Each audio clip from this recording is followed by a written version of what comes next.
Are you seeking to glorify God's kingdom or your own kingdom? You weren't made to live for yourself, and we know this. You were created to live for the glory of God.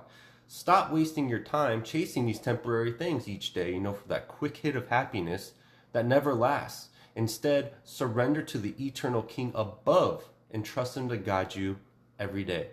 Matthew 6:33 reminds us, seek first His kingdom and His righteousness, and all these things will be given to you as well. Today, after this video, or if you're not already doing it, choose to realign your life. Stop building what will fade and start building for the one whose kingdom will never end and never let you down.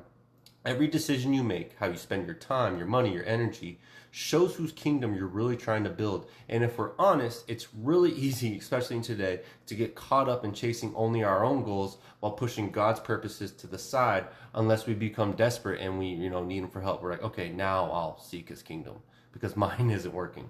6:33 in Matthew, he says, seek first His kingdom and His righteousness, and all these things will be given to you as well. This wasn't just a suggestion from Jesus. It's a priority that God calls us to live by. He commands us. He calls us to put Him first in everything. But how often do we say, I'll get serious about God after I finish the project I'm on, after I reach the goal, after I fix this situation I'm in? We put our comfort, career, our reputation ahead of Him way too often, thinking we'll get around to God when it's convenient or when we're desperate and realize our kingdom will fall. Let's look to Isaiah to see what happens when we prioritize ourselves over God. In Isaiah 13 through 14, we see the heart of Satan's rebellion. Satan said, I will ascend to the heavens. I will raise my throne above the stars of God. I will make myself like the Most High.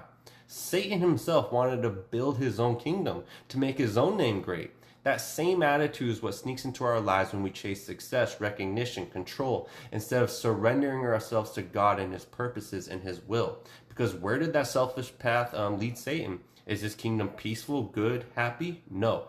That's what God's kingdom looks like. And that's where our Father wants us to walk. When we focus on building our own kingdom, though, we're walking a road that leads to nothing but disappointment. So let me ask you again.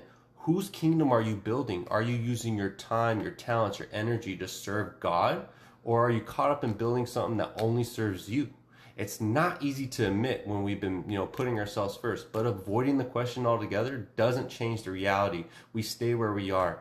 The kingdom you build for yourself will crumble. It will. And it's, because it's temporary.